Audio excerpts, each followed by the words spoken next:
duels with Real are among the best that the history of the German record champion has to offer. You only have to look back 1 year to see the importance it has. Therefore, preview is also review. A review the 18th of April 2017, Madrid, in the Santiago Bernabeu. The final phase of a gripping duel is underway. Real Madrid had missed out on closing the game for good in the first 50 minutes. The Spaniards had 14 shots at that time, some of them from promising positions. Bayern had 8, basically only 1, at best 2 good chances.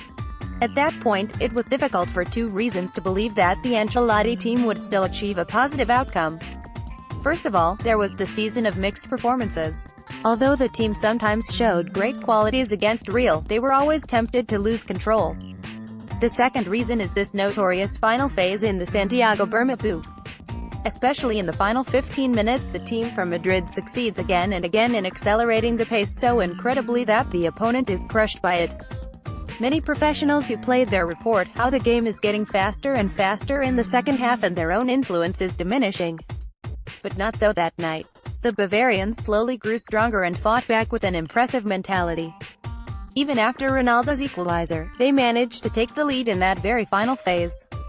It is arduous to discuss the following red card for Vidal. The Chilean had already begged for the sending off several times before, and his action in this scene was simply unnecessary, albeit fair. Consequently, the Munich team was not lacking in readiness or individual quality, but simply in fitness and tactical cleverness. But it didn't have to come to this showdown in the first place. In the first leg, the story was different. After 45 minutes the Reds had 11 shots, 5 from a very good position. With the penalty kick a header, Vidal missed the early 2-0, a crucial point in both duels. The first half was balanced with slight advantages for FC Bayern.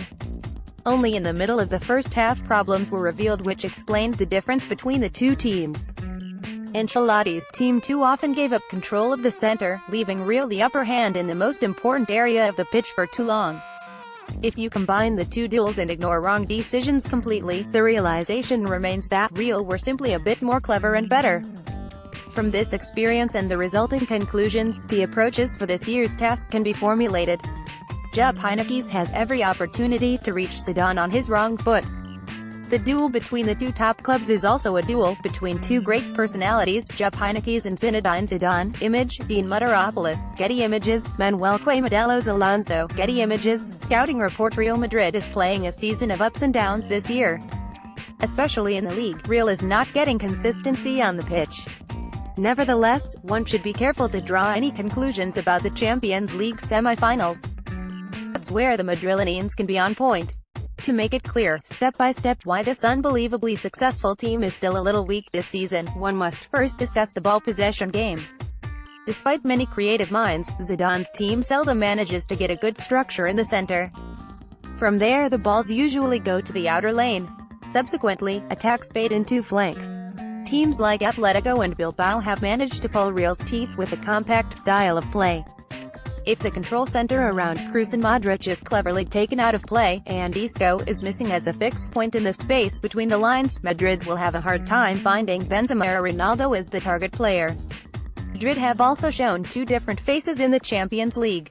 Against Paris and Juventus, on the one hand, there was the uncreative, leisurely and sometimes slow Zidane 11, who pushed the ball back and forth but were ultimately trapped in a youth structure. On the other hand, however, there were also moments against both teams in which Kroos and Modric were able to thrive. Then they really got the party started. It does not have to be interpreted too much as a negative aspect that Madrid can change its rhythm at any time. With their way they managed to completely calm down the game in a moment, in order to suddenly start the decisive attack in the next. Modric, who is always looking for diagonal dribblings to find space for the other players, and Kroos, the master of passing, can turn a whole game within seconds.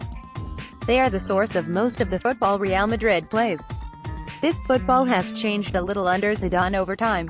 There are practically 3 different approaches between which the Frenchman changes regularly. Point 1. Focus on the center. In the first approach, it is a question of producing relay stations for ball circulation in order to then transfer the ball to the wings. Mostly Zidane uses a diamond in the midfield. Casemiro is a securing 6, Kroos and Modric in the halves, Isco for example is a free element behind the twin strikers. Marcelo and Kroos on the left side stimulate the build-up of the game. However, this applies completely independently of the approach chosen. As the fullbacks push very high, the eights must be particularly careful with their advances. Sometimes this variant lacks protection, resulting in gaps on the wings that Bayern could use with its strong wing players. On the other hand, the majority in midfield is so large that they could cause the Reds real difficulties in this formation. Whether Zidane picks the diamond will depend on how he himself sets the focus and whether he sees a way to balance the weaknesses and strengths. Point 2.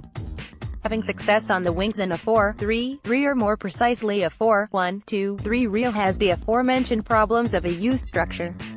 Often, Isco is missing as a player who can reasonably occupy the zone 14.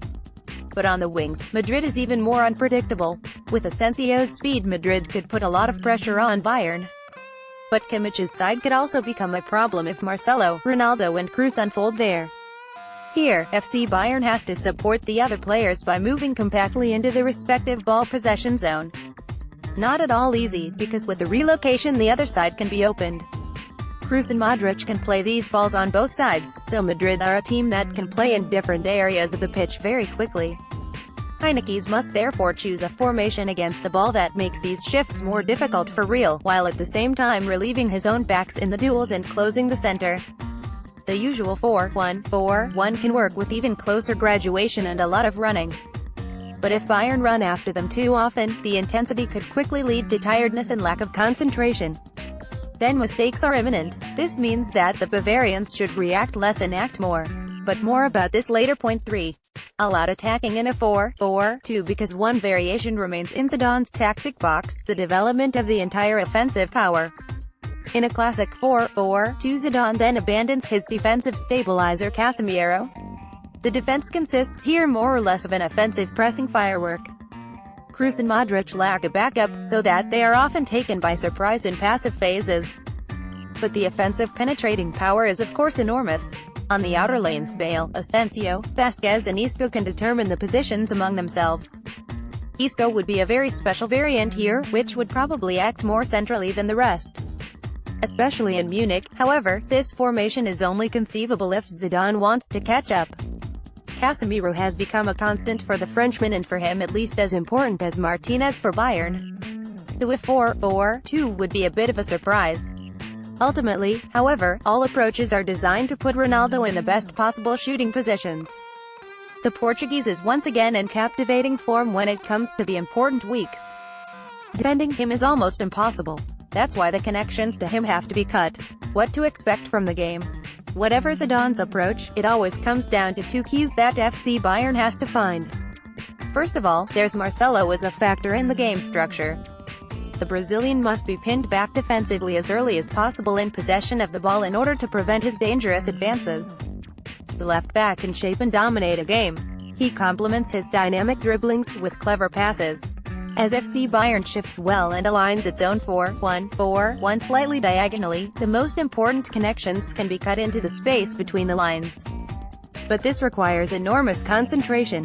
Especially the triangle of Kroos, Modric and Ronaldo is too dangerous to sleep for even 1 second.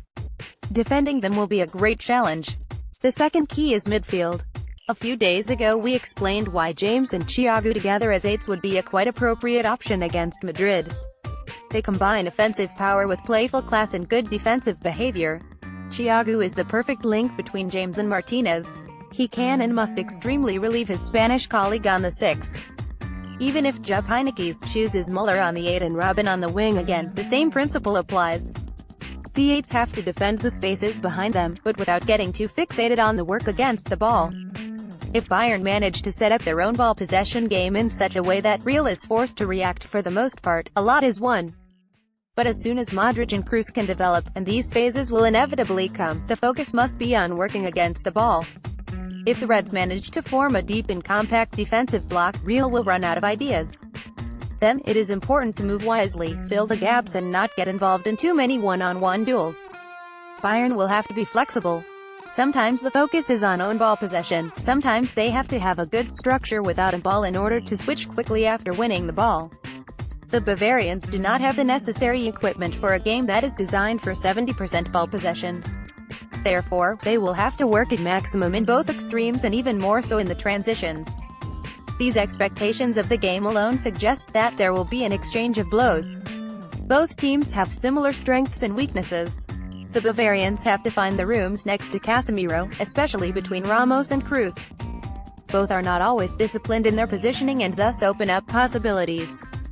There, James, Muller and Robben, depending on their lineup, offer players who could take advantage of this weakness. In Munich in particular, Real could strive for a more passive approach to close these gaps. However, Real rarely succeeds in doing this all the way. On the other hand, Real will also want to find the spaces next to Martinez.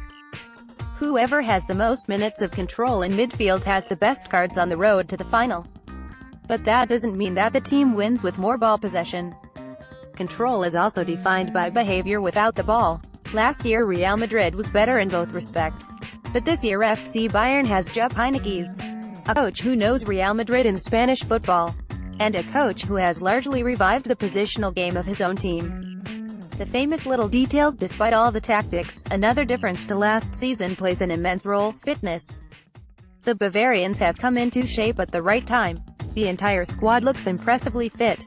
In this way, the Munich-based team succeeds time and again in compensating for tactical weaknesses through attitude and legwork. Heynckes has formed a unit from his team. The unconditional will to win, the basic fitness, the experience of last season's naivety and the tactical improvements could make it harder for Real Madrid than it has been for a long time. Nevertheless, Real have the best squad in Europe, and unshakable self-confidence and tactical means to really hurt the Reds. And so Europe expects a duel at eye level. A duel between two rivals that have shaped European football for decades. A duel that promises an incredible intensity. It will be the famous little things that make the difference: exploitation of opportunities, external factors, daily form, luck, tactical attitude, individual class. All this and much more can be decisive. However, the signs are significantly different from last year, and the chances of FC Bayern reaching the final are good. Although the losses of Koeman and Neuer are still very painful, a Bavarian squad has rarely been so fit in recent years when it went into May. With a lack of structure, a bit of luck in the right situations and a lack of fitness, the Munich-based team managed to bring Real Madrid to the brink of defeat a year ago. This time they are much closer to the competition from Spain. And if Heynckes succeeds in defeating Real, FC Bayern must finally erect the long-overdue statue.